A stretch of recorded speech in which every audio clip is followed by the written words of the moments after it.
You're listening to The Globalist, first broadcast on the 20th of September 2024 on Monocle Radio.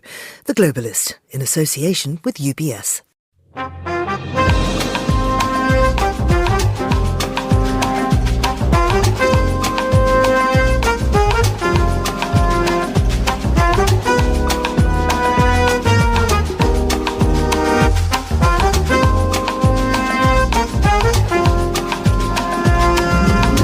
Hello, this is The Globalist, broadcasting to you live from Midori House in London. I'm Georgina Godwin. On the show ahead... Thousands of pages were targeted by the Israeli enemy. The enemy violated through this attack all the regulations, laws and red lines. The Secretary-General of Hezbollah, Hassan Nasrallah, spoke in Lebanon for the first time since attacks on communication devices. We'll get the latest from the ground and ask what's being done at an international level to stop this conflict.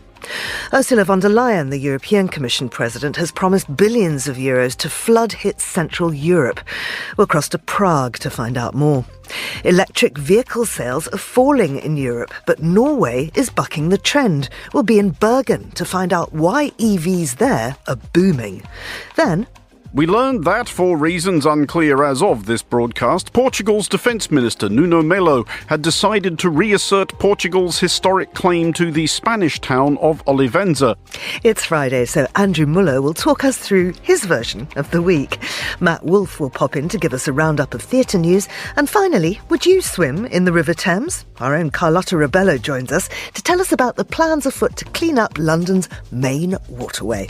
That's all coming up here on The Globalist, live from London.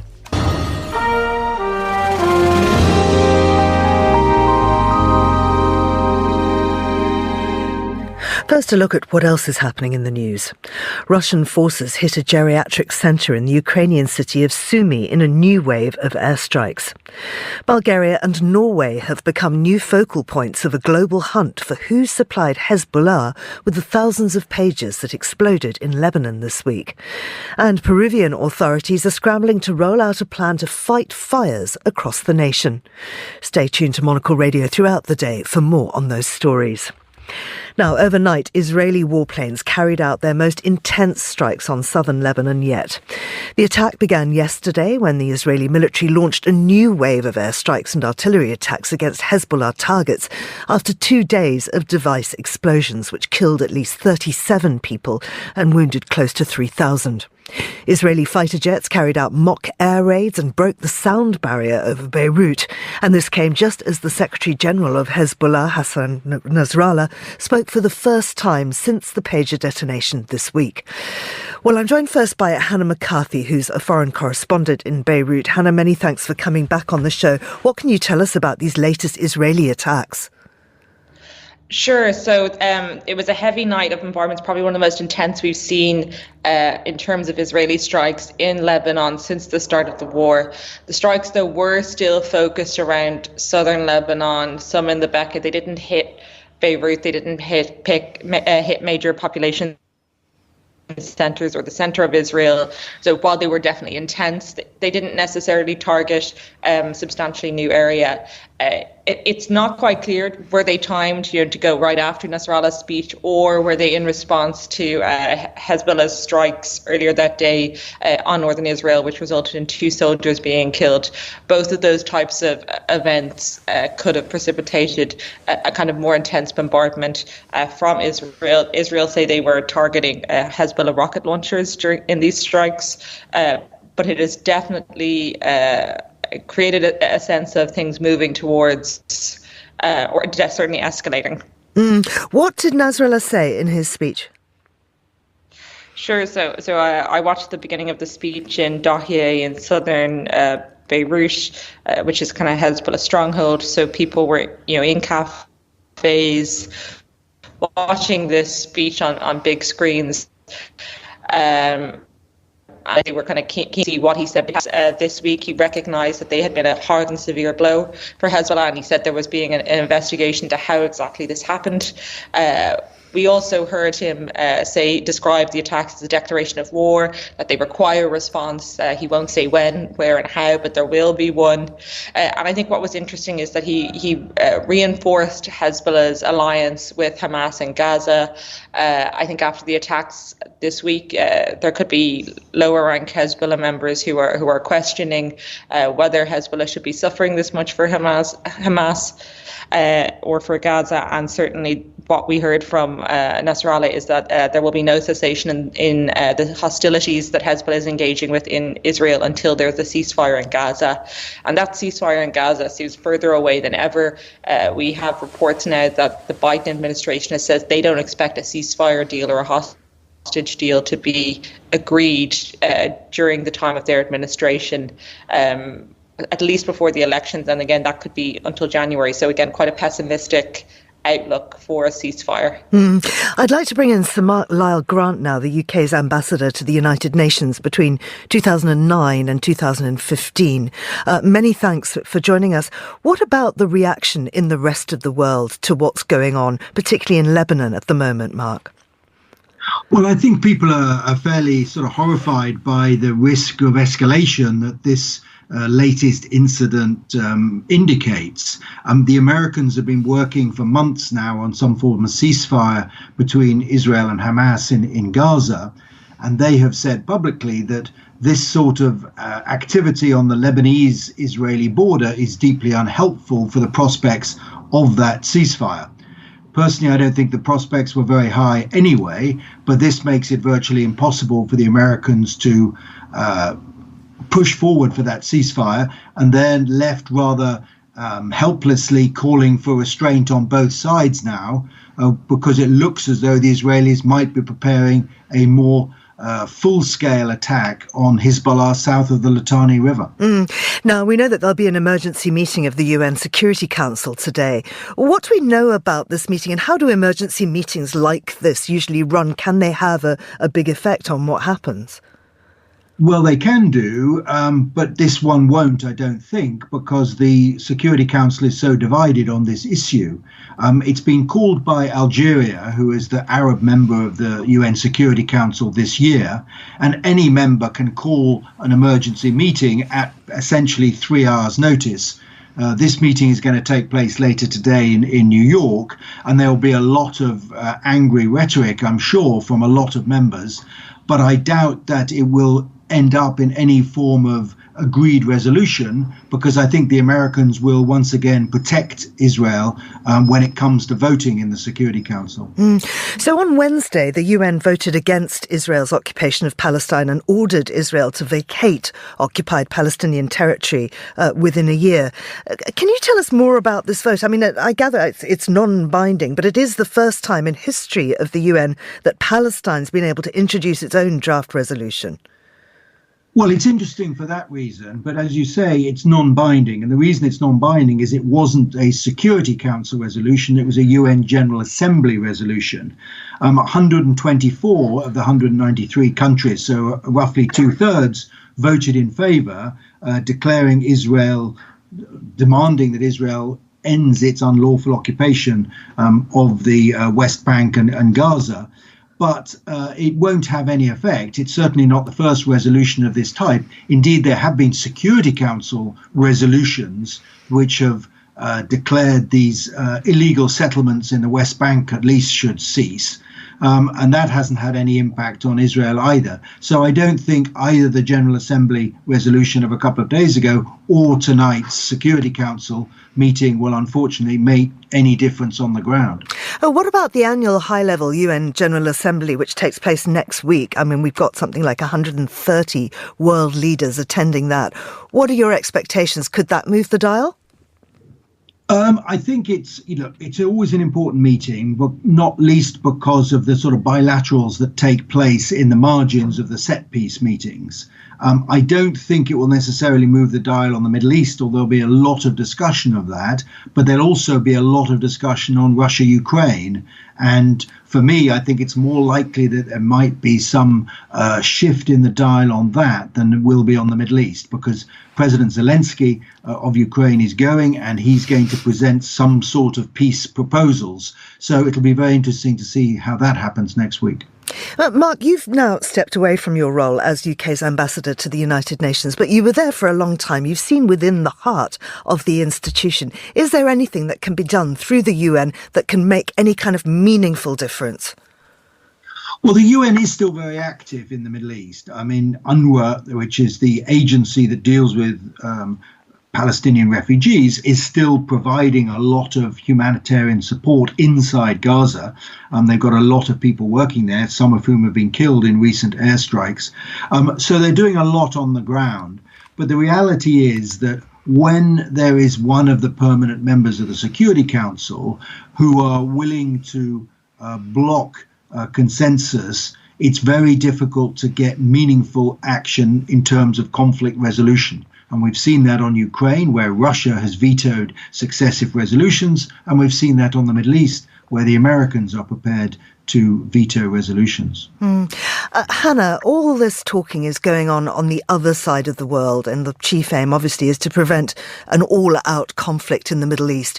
We've heard Lebanon's foreign minister warn that the blatant assault on Lebanon's sovereignty and security is a dangerous development that could signal a wider war, and those are fears that are echoed across the land.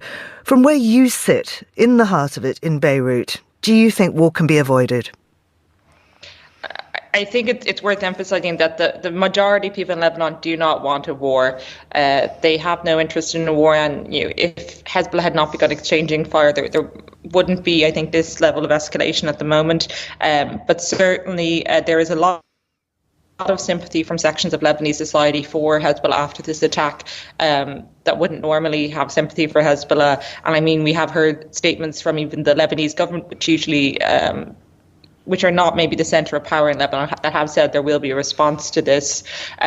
So I think there's concerns about how much longer this could go on. I think people thought this would be over in a couple of months. And again, we're coming up to the year anniversary, and there is no end in sight.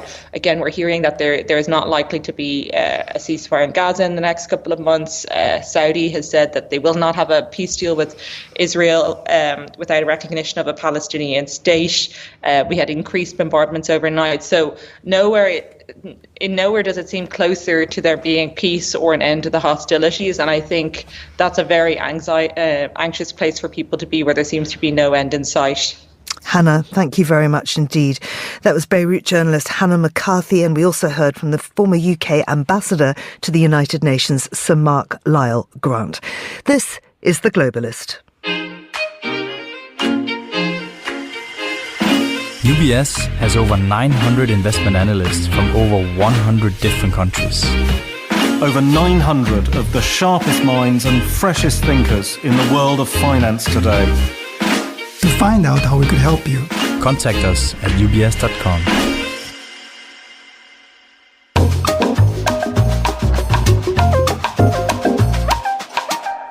It's 8:13 in Prague, 7:13 here in London.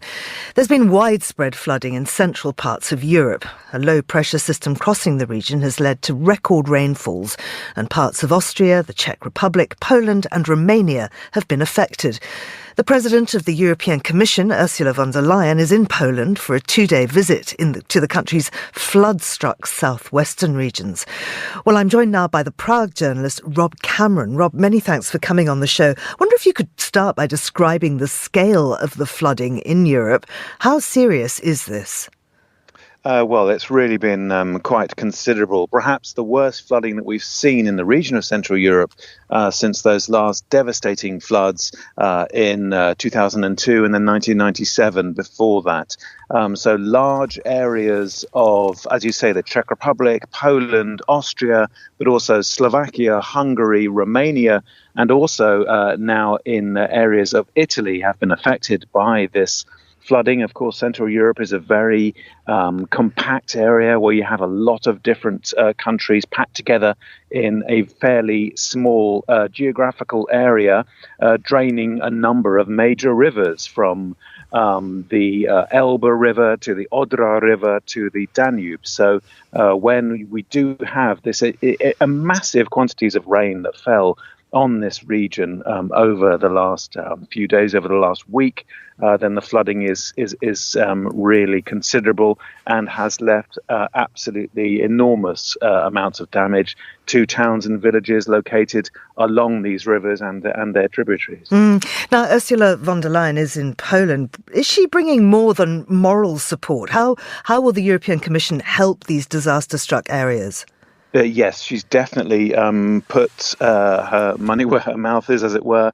They convened this emergency meeting in the southeast Polish city of Wrocław on last night. It was in the evening, and there she met 4 prime ministers: the Czech Prime Minister Petr Fiala, Poland's Donald Tusk, Austria's Karl Nehammer, and the Slovak Prime Minister Robert Fico. So 4 of the worst hit countries. And according to Mr. Tusk, it was a 45-minute meeting, a very quick meeting. In that meeting, they emerged to announce that the European Union will immediately release 10 billion euros from the so-called cohesion fund for the most urgent repairs to these countries. But there will also be more money from the EU Solidarity Fund to repair infrastructure. And when you look at those images of railway lines and roads and communication networks completely wiped out, completely washed away by these massive floods, then this money will really be urgently needed. And indeed, I think even Ursula von der Leyen herself said that just looking at those images, it was clear that even this immediate 10 billion euros and much more in the future is not going to be enough. But obviously the costs of this are always massive when something of this scale happens. You mentioned all these leaders who were meeting with her: Poland, Czech Republic, Slovakia, Germany's Chancellor. These countries have been hardest hit by this natural disaster. I wonder if one of the political long-term consequences of this might be a more united Europe as they're kind of forced together to help. I wouldn't say so. I wouldn't hold your breath, actually, Georgina, because there were 2 people who were missing from that meeting. Romania's prime minister made his excuses. I think he had a very important defence meeting. But one notable exception was Viktor Orban of Hungary. Hungary, of course, very badly hit by these floods. Budapest and other towns and cities have been hit by this. He wasn't there, and there was no explanation as to why not.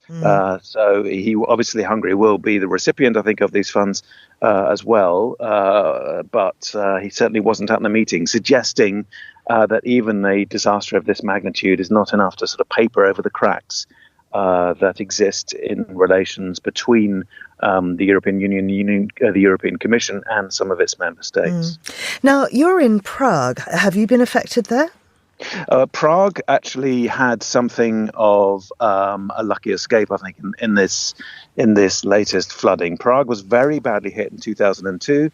So that was just over 2 decades ago. But since then, they've invested a massive amount of money in flood defences. These are steel gates that loom out of the River Vltava and close off the historical parts of the city when the River Vltava rises.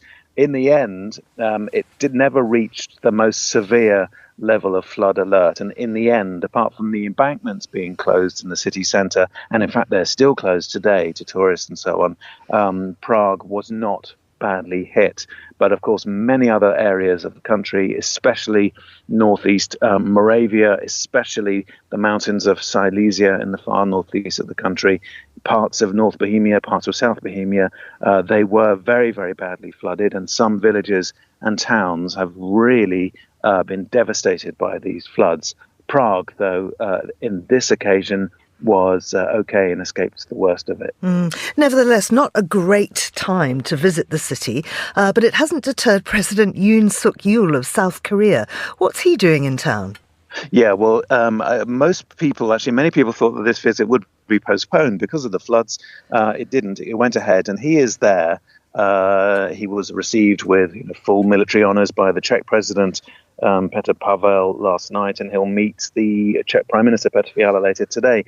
He is there primarily because the Czech Republic has granted a tender to expand its Dukovany nuclear power plant in Moravia. And they've given that contract, that enormous contract, $17 billion, to the South Korean company Korea Hydro and Nuclear Power, KHNP. So they've got the tender to do that, but the contract hasn't been signed yet. And the two countries and companies, Westinghouse in the United States and EDF of France, have challenged the results of that tender. So we could see lots of very arduous legal claims and court cases, going on in the next few months. The Czechs and the Koreans obviously want to sign this thing as soon as possible, perhaps in March 2025. But those challenges, legal challenges, involving infringement of copyright of technology and so on, have to be ironed out first. So that's why President Yoon Suk-yeol is here today in Prague. Is there a political aspect to the visit?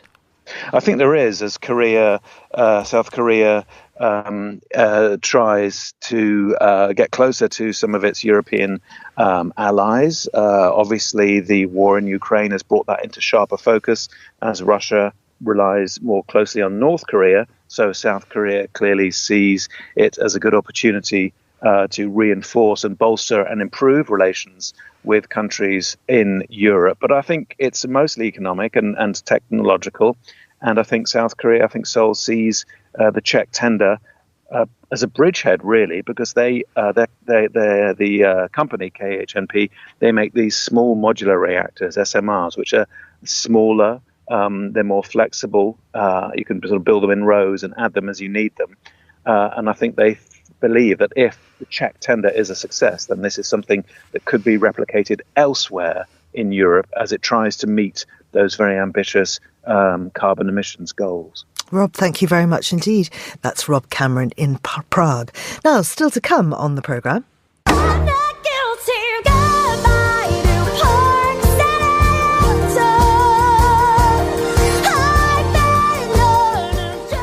We'll get a review of what's coming up in the West End. This is The Globalist.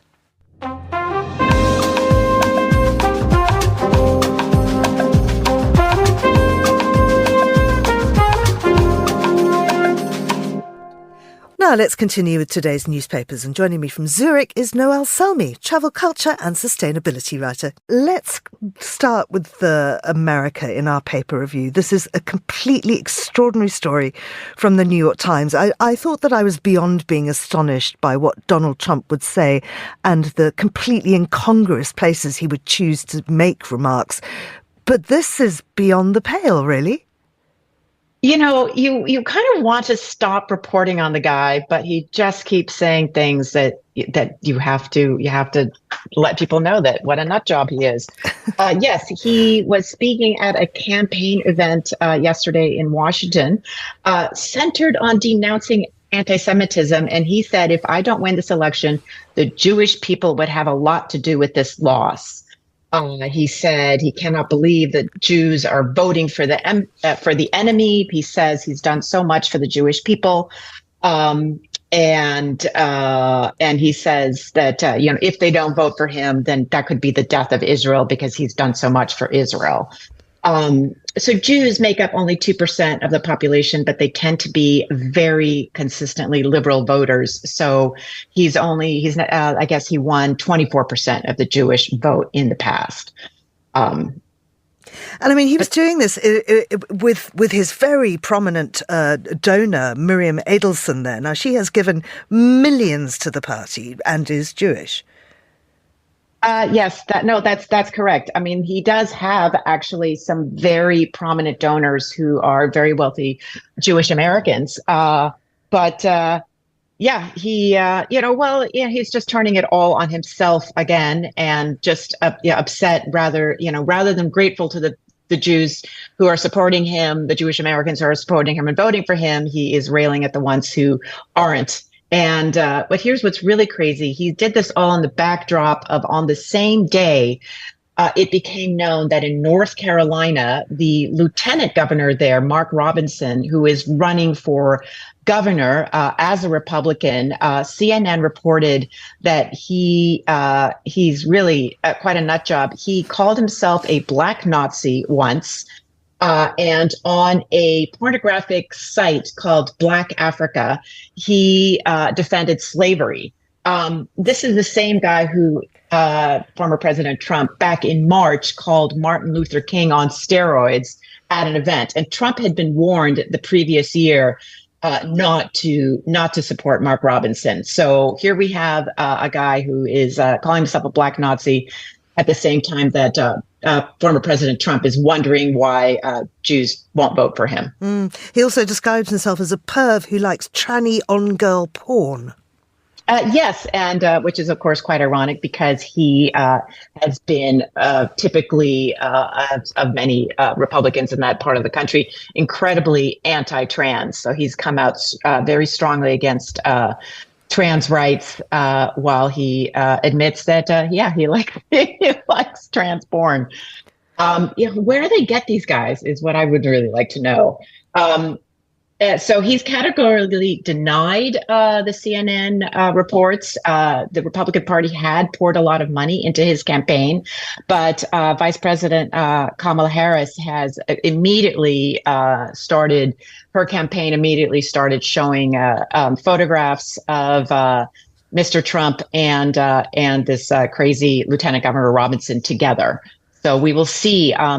North Carolina is pretty vital to both campaigns, and they both see the electoral votes from North Carolina as a path to the 270 electoral college votes that they need. So they're both going to try to play on this and hopefully see if that can drive down Republican voters in North Carolina who don't want to vote for this guy. And I presume the 24% of the Jewish population that voted for him may be reconsidering that right now. I think that might be kind of a sticky number because I think just like in Israel, I think the Jewish vote in the United States is quite polarized. There are those Jews who probably think that Trump's cozy relationship with President Netanyahu in Israel is a good thing. And then, of course, we know there are so many Israelis in Israel who have been protesting against President Netanyahu there and his conduct of this war and, who are concerned about the hostages. And those tend to be more liberal like the ones in the United States. So I kind of think that those numbers are probably pretty sticky. Let's go to Spain now. A couple of Spanish language articles that have come out and they are really about a row that's erupted when a member of Spain's oppositions accused the foreign ministry of being complicit with Venezuela's authoritarian Maduro government. Tell us more. Yes. Well, as we know, Maduro was widely believed to have lost the presidential elections back in July. And opposition candidate Edmundo Gonzalez, who was believed to have won, fled to Spain earlier this month. On September 8th, he arrived in Spain. He had been holed up in the Spanish embassy in Caracas. Well, on Wednesday, Jorge Rodriguez, who is the head of the Assembly, the National Assembly in Caracas, held up a photograph of him with his sister, Delcy Rodriguez, the vice president of the country, in watching Edmundo Gonzalez signing papers in the Spanish embassy there with the Spanish ambassador present. And he said that those papers showed that Edmundo Gonzalez conceded that Maduro had won the election.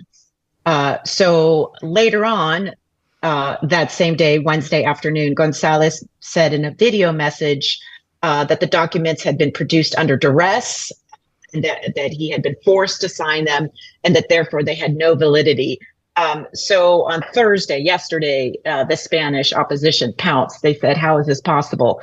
The vice secretary of the PP, the Partido Popular, said that Spain was complicit. in this signing, and that they were helping the Maduro government. They said, how could it be possible that you could allow these people to come into the embassy and have Gonzalez sign these papers? And of course, the foreign ministry pushed back. They said, you're tarnishing the image of Spain, and this is not what happened. And then later last night, Gonzalez himself issued a statement saying the foreign ministry was only helping him to be able to leave the country on a transport plane, that they had nothing to do with the coercion. But the more right-wing papers are still having a field day with this and saying, how could Spain do this? Fascinating story to follow. We absolutely haven't heard the last of this row about the Venezuelan election. Let's return to Zurich, though, because your film festival is coming up and a very controversial film is going to be shown. Tell us about that and why Zurich Film Festival says it will go ahead. Yes. The film is called Russians at War, and it was directed by a Canadian Russian called Anastasia Trofimova, who previously worked at Kremlin Today, a Putin-affiliated site, a news agency. The film follows Russian soldiers in Ukraine, basically just being soldiers and not. It's basically been considered Putin propaganda. And Ukraine's foreign minister asked the festival not to ruin its fine reputation by showing this film, which it said whitewashes war crimes. The Ukraine Foreign Ministry said Russian soldiers are invaders and rapists, and the film doesn't show this at all. The film had shown in Toronto, and then due to security concerns, they had to cancel several screenings and have some very quiet private screenings. So there also are security concerns about it. Christian Jungen is the festival director, and he said he did agree that the director wasn't necessarily entirely unproblematic, but he thought that the film would stimulate discussion. She herself claims, Anastasia Trofimova says, look, I followed these guys around for 7 months. I didn't see any of these war crimes. Some of them do complain about Moscow, and she emphasized that she is against the war, which she considers illegal. So the Zurich Film Festival hopes that this will stimulate some discussion, but this is not the first time that they have invited controversy. In 2022, he showed a film, the film festival showed a film called Young Chief Winnetou, which was aimed at young people, but it was quite controversial, and it was considered insensitive to Indigenous people. So it's not the first time. Noelle, thank you very much indeed. That's Noelle Salmi, who was talking to us from Zurich. Now, here's what else we're keeping an eye on today. Russian forces hit a geriatric centre in the Ukrainian city of Sumy and targeted its energy sector in a new wave of airstrikes on Thursday, killing at least one civilian, Ukrainian officials said. The International Energy Agency said in a report that Ukraine's electricity supply shortfall in the critical winter months could reach about a third of expected peak demand. Bulgaria and Norway have become new focal points of a global hunt for who supplied Hezbollah with the thousands of pages that exploded in Lebanon this week in a deadly blow to the militant group. Security sources said that Israel was responsible for the explosions. Peruvian authorities scrambled to roll out a plan to fight fires raging out of control across the nation, razing crops and damaging archaeological treasures. President Dina Boluarte has declared a 60-day state of emergency in the affected regions, allocating extra resources to stop the fires from spreading. And Australian singer Kylie Minogue has announced her biggest world tour in more than a decade. 20 dates have been announced so far, but Minogue said more are coming. This is The Globalist. Stay tuned.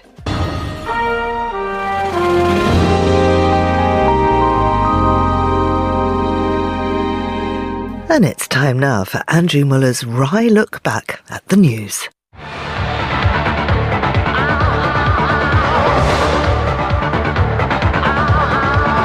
We learned this week that Europe had retreated from the brink of war on a couple of fronts. Ooh, I can't wait to see where this goes. Tell me more. Let's see where this goes.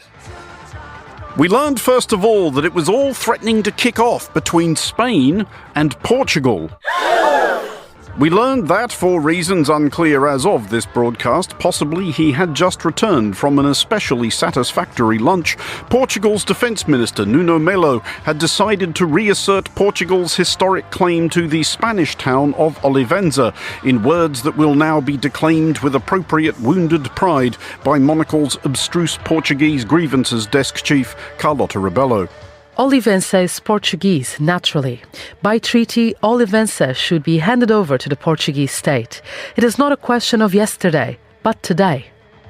We learned, when we looked into it, that there is a whole thing about the 1297 Treaty of Alcanisas and another whole thing about the 1801 War of the Oranges, which we're pretty sure wasn't actually fought with oranges. There again, Spain does have that festival where they throw tomatoes at each other, so who knows. And then there's something else to do with the Treaty of Badajoz, also of 1801, and some other bloody thing involving the 1815 Treaty of Vienna.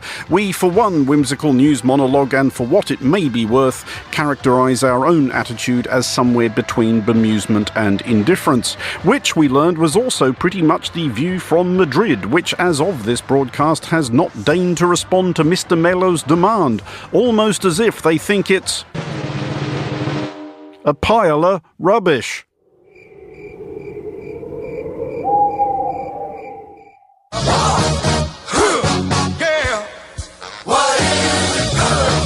We have learned from Spain, however, of a potentially exciting new means of resolving conflict between nations, that of deciding that one simply cannot be bothered with whatever the other mob think they're on about and going about one's day. We also learned that this line does, in fairness, seem to be the one taken by Portugal's Prime Minister, and we learned this from a clarification issued by Melo shortly after what we suspect to have been a very brief, quite loud, and altogether one-way phone call from the boss. These remarks do not reflect the official stance of Portugal's government led by Luís Montenegro. Which translates approximately as, I enjoy being Minister of Defence and have no great wish to be appointed ambassador to Guinea-Bissau. But we learned that this was not the only front line along which bayonets were being fixed.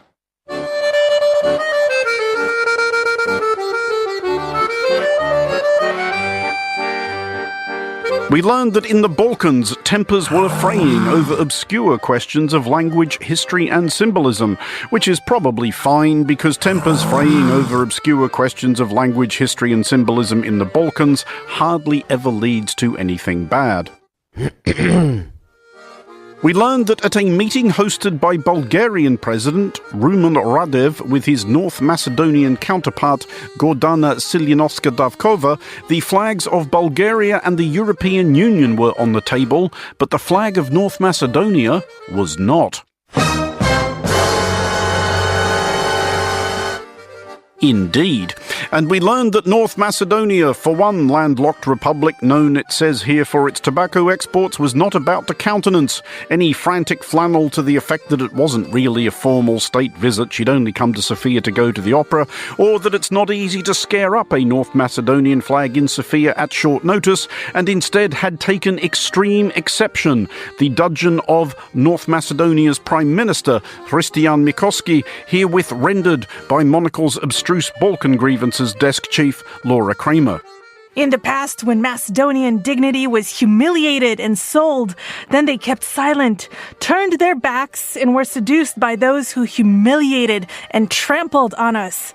When a red line is crossed, a response must be given. If you don't react, the exception will become the practice. We further learned that North Macedonia's Deputy Prime Minister Alexander Nikoloski had also steamed in, harumphing that Bulgaria had been rude and uncivilized and miserable. All of which Bulgaria characterized as unacceptable. We have not learned as of this recording that orders for a general mobilization have been issued on either side of the border, but look forward to next week's developments in Bulgaro-North Macedonian tensions. If someone could play someone else's anthem at the wrong speed at a tractor race or something, it will save us a great deal of work. For Monocle Radio, I'm Andrew Muller. Thank you, Andrew. You're with Monocle Radio.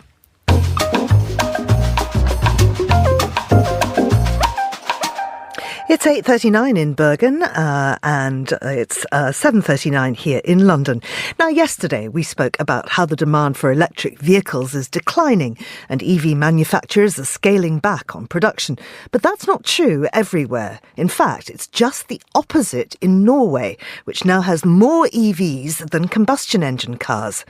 Peter Siegel is news editor at Automotive News Europe, and he joins us now from Bergen in Norway. Peter, Norway's a petro state. Oil is its lifeblood. It fuels the largest sovereign wealth fund in the world. How is it that it's achieved such startlingly positive results in EV take-up? Yeah, I just wanted to correct something quickly. It's not that Norway has more electric vehicles than combustion engine cars. It's that it has more electric vehicles on the road than gasoline cars. The largest percentage of cars is actually still diesel, 35% diesel, and then the rest EVs have edged out gasoline cars. But yes, and Norway does expect that in the near future there will be more electric vehicles on the road. It's just inevitable because, as you point out, nearly every car sold in Norway is now electric. And that's a direct result of the government's policies.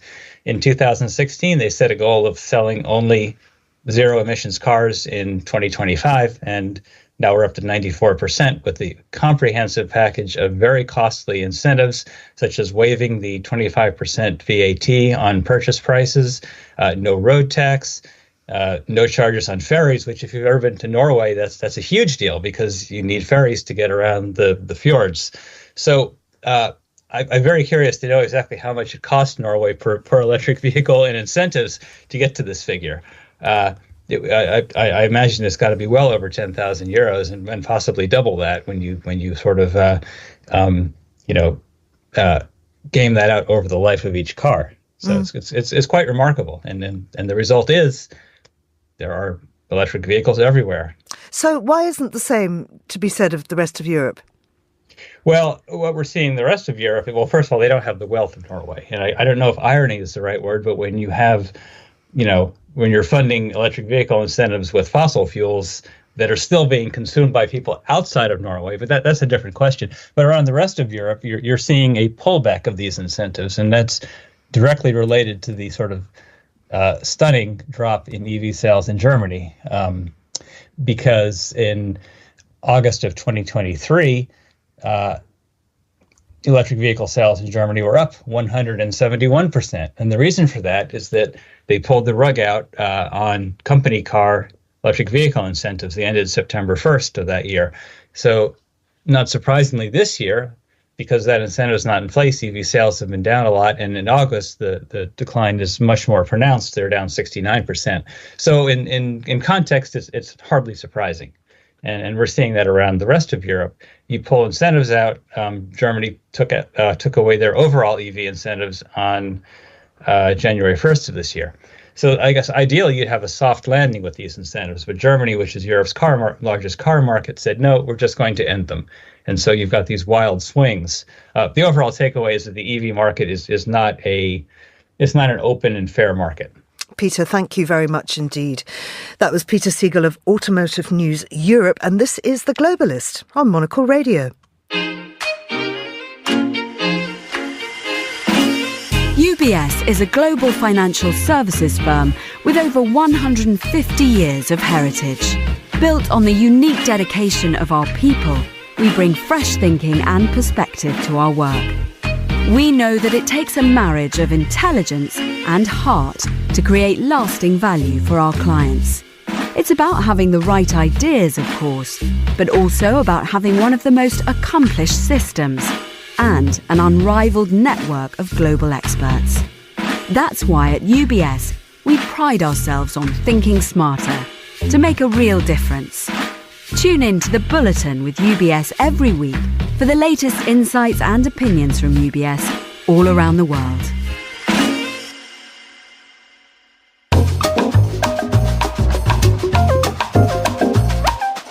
Time Time now for a look at news from the worlds of theatre and Broadway. Now, Matt Wolfe is a theatre critic at the International New York Times, and he joins me here in the studio. Matt, we're looking at two musicals, one of which I've seen, and I do hope we disagree. Which one have you seen? I have seen I Wish You Well, the Gwyneth Paltrow ski trial Did you see it musical. in Edinburgh? I saw it at the Pleasance in Islington. No, I think that was the other one. There are two? No, that's the thing. That was called Gwyneth Goes Skiing. Mm-hmm. No, seriously, this is the weird thing. There were two musicals on the same topic, and that was one in December last year, but this is a different one. And this just proves my point that when pop culture things hit, boy, do they hit. But frankly, I don't know how you feel. I'm not sure we need one musical about the Gwyneth Paltrow ski trial. And do we really need two? But at the Edinburgh Festival, which I was not at, apparently they were both playing. So you could do a compare and contrast during the day.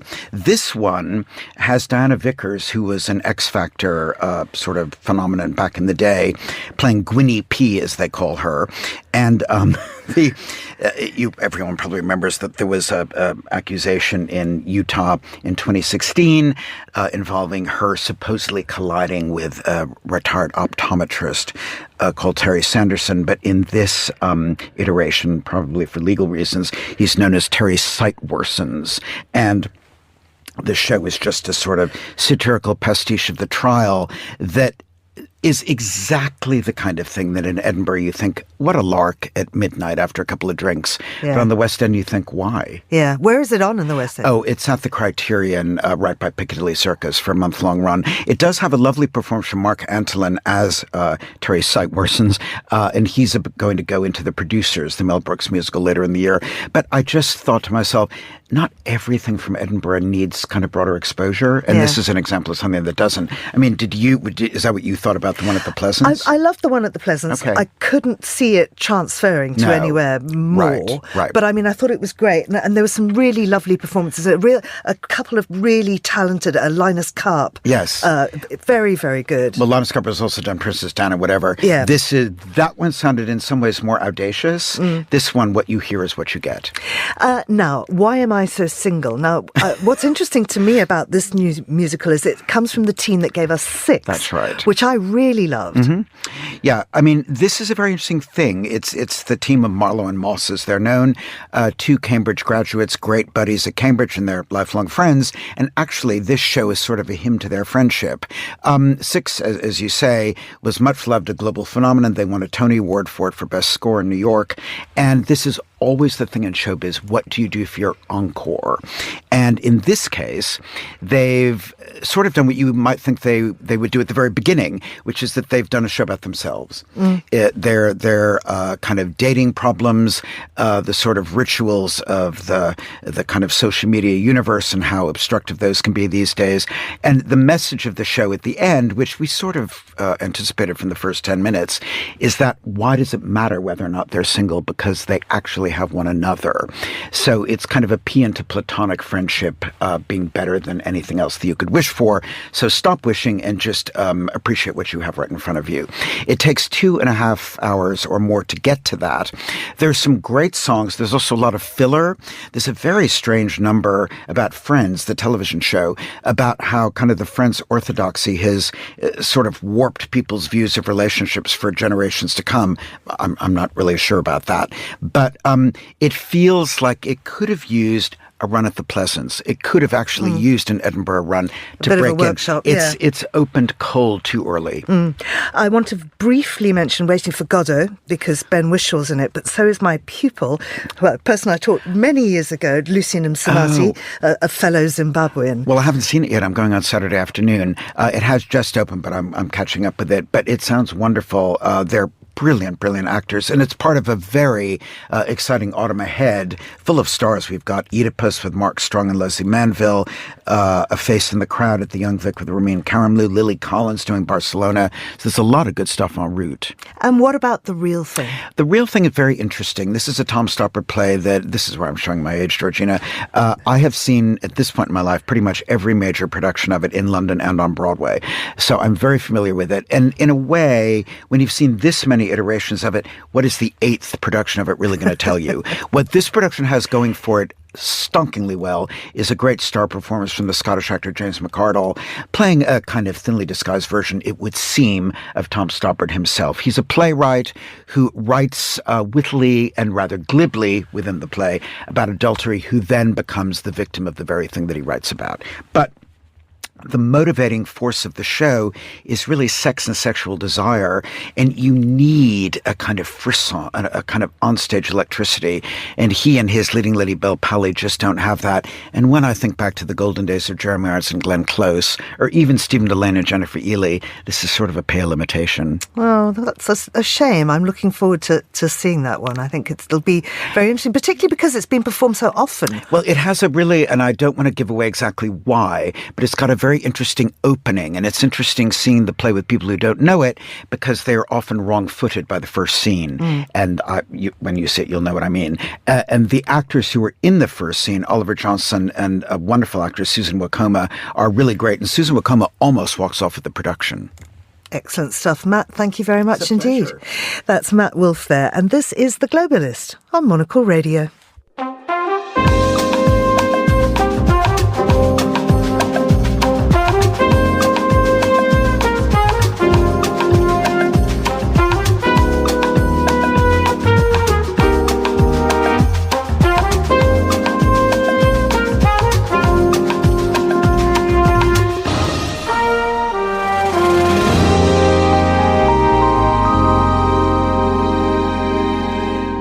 Now, wild water swimming is credited with bringing about many health benefits. Having a dip in a lake or a river can, we are told, lengthen our lifespan.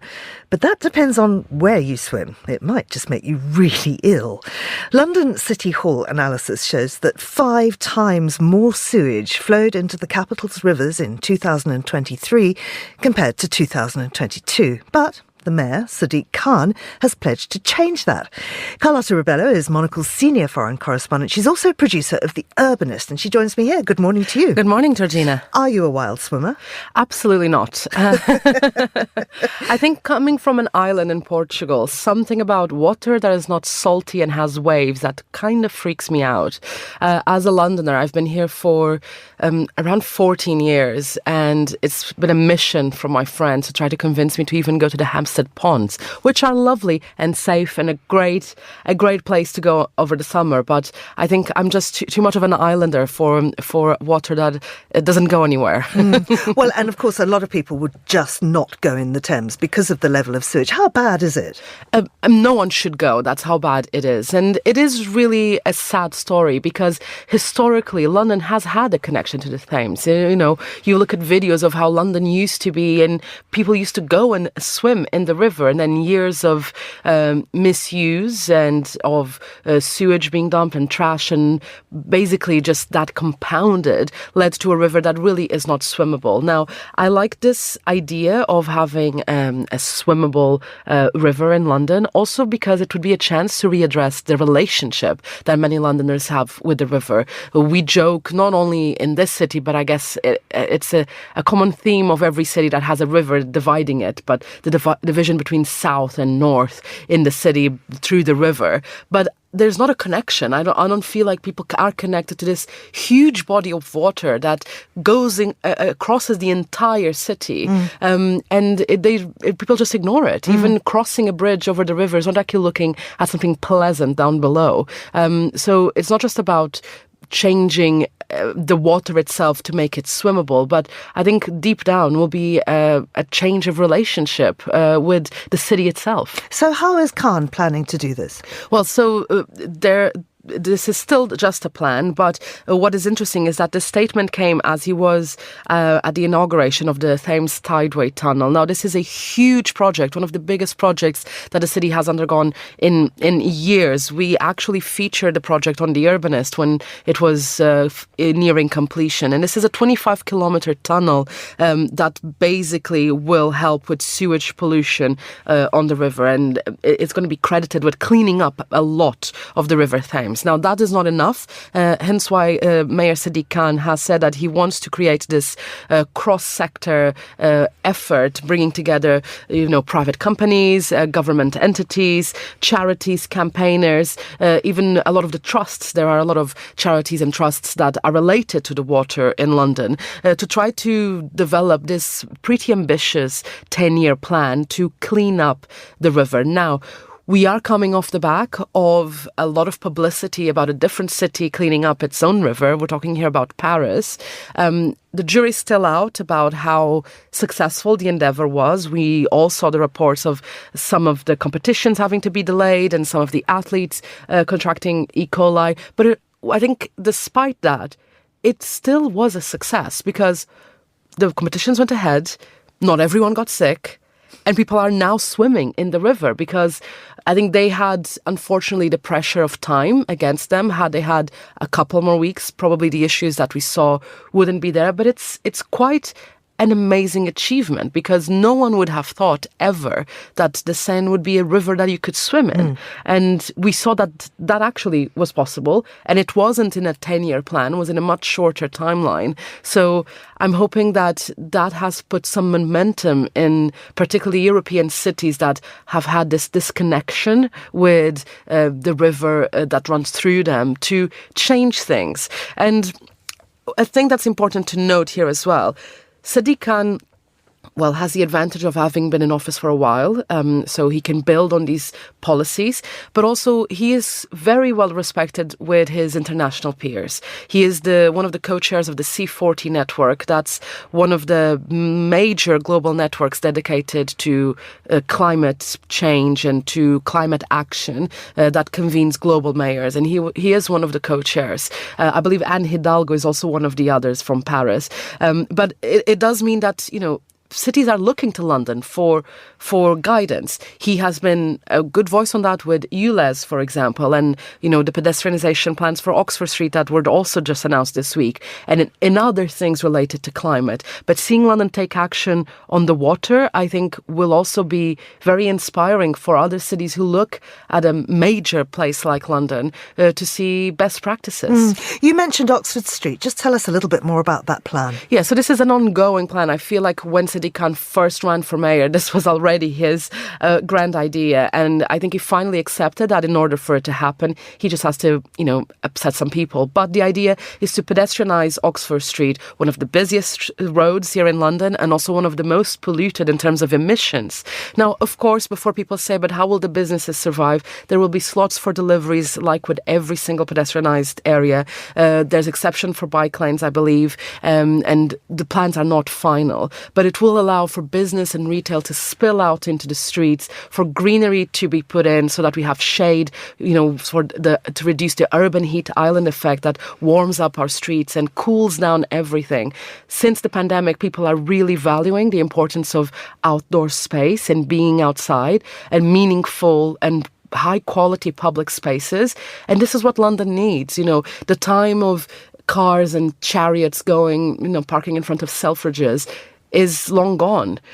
People need to enjoy that experience. And wouldn't it be much nicer if, for example, I'm not putting Selfridges on blast here, but as the iconic department store on that street, wouldn't it be so nice if they were able to have a cafe and the retail experience started a couple more meters further away from the door?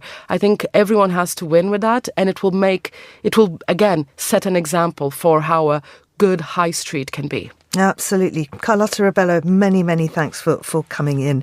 And that's it for today's programme. Thanks to our producers, Laura Kramer, Chris Chermak and Hassan Anderson, our researcher, Sana Jumani, and our studio manager, Steph Chungu, with editing assistance from Lily Austin. Now, after the headlines, there's more music on the way. I will be with you throughout the next few hours, playing you some of our top tracks from our Monocle Global playlist.